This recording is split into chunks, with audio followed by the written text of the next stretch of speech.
I will fight for you. I always do until my heart is black and blue. Well, welcome to another episode of the Truth Session. Glad you're joining again for another therapy today. This is a platform where we love and honor our men, husbands and husbands to be, and everyone in general. And we do this by embracing the truth so that it becomes our testimony one day. Today, we've got trust, the 10% deal. It may seem like you've got 90% of the situation you are in under control. But what are you doing with the 10%? It's time to hand over the 10% of you that don't believe. It's time to hand over that 10% to God. It's time to partner with God, even in the heat, by giving the percentage of you that don't believe over to Him, trusting that He's got you, obeying what He instructs. It may cost you something. It may cost you not knowing, leaving you with feelings of uncertainty. It would cost you giving up control, whether it be the one you have or the one you don't. You may have to endure before you see the result of that which you have given up to God. It gives us the opportunity to deal with the nature of our flesh that seeks to know it all before we obey. Trust Him in the heat. Trust Him with the time. Trust the process. Trust Him with that 10% of you that do not believe. Throw away your control to God and trust Him to manage it no matter how it would turn out. This is exactly what God taught me about trust, the 10%. I'll tell you the story just as I wrote it. This happened on the morning of 11/11/2021, and I wrote down before 12:26 p.m. Is it just me, or does He come suddenly? And when I mean He, I mean God. Does He come suddenly and unexpectedly, creating the atmosphere and scenario where He puts specific events required for Him to portray and play out the message He wants you to capture? You didn't think you had it in you to give, then God tells you that you do. He tells you that it's in you and you could give it. Then you're worried that after you've struggled, yes, after digging deep to get it out of you, that if you gave it, it may not be appreciated, used properly, or it could even be overlooked. You ponder on it, and God says that it is the 10%. If you believe it up to 90%, if you can do it up to 90%, then the 10% is His. Give it to Him. And it doesn't matter how you think it would be used. Only trust that no matter what will happen, He asked you to give it over to Him. Above is just an intro to the message that He gave me on the 11th of November 2021.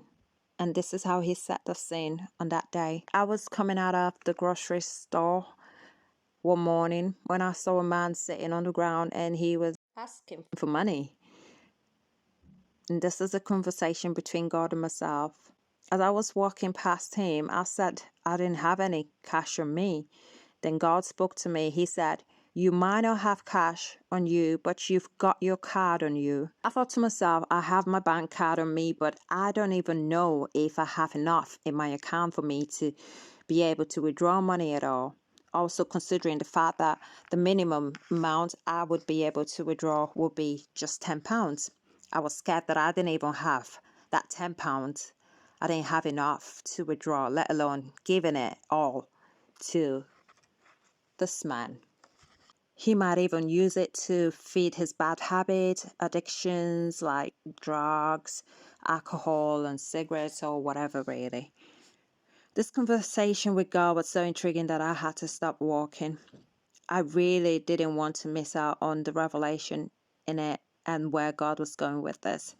Though I had already walked past the cash machine, I stopped and stood still to listen and soak it all in, because God made me understand that it had everything to do with my MGM and how I wanted to know in what way and how this related to my MGM. I thought this man could use the money for anything really that doesn't make sense, whereas I could use it to feed myself and my daughter. He made me understand that even if I don't trust this man to use it wisely, that I should leave that to him. The 10%, give me the 10% that does not believe and is afraid about it. So that 10% of yours could be doubtful, but he wants you to give it to him. He was saying, dig deeper, give all you can. Whether or not you think you could do better by withholding it, since it's all you've got. So I walked back to the cash machine and withdrew the £10 and gave it to the man. I had to tell him. So I did tell him how much God loves him and how he had stopped me to convince me because of him. It wasn't until later that I realized that God did that for me. It was more for me than for the man, and I should be thanking him. I tried to trust God by myself and couldn't.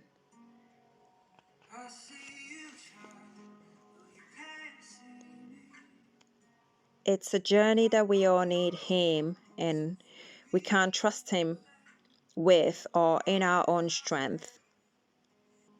I learned, perhaps what you already know or not, that for me to be able to trust him, I needed his strength.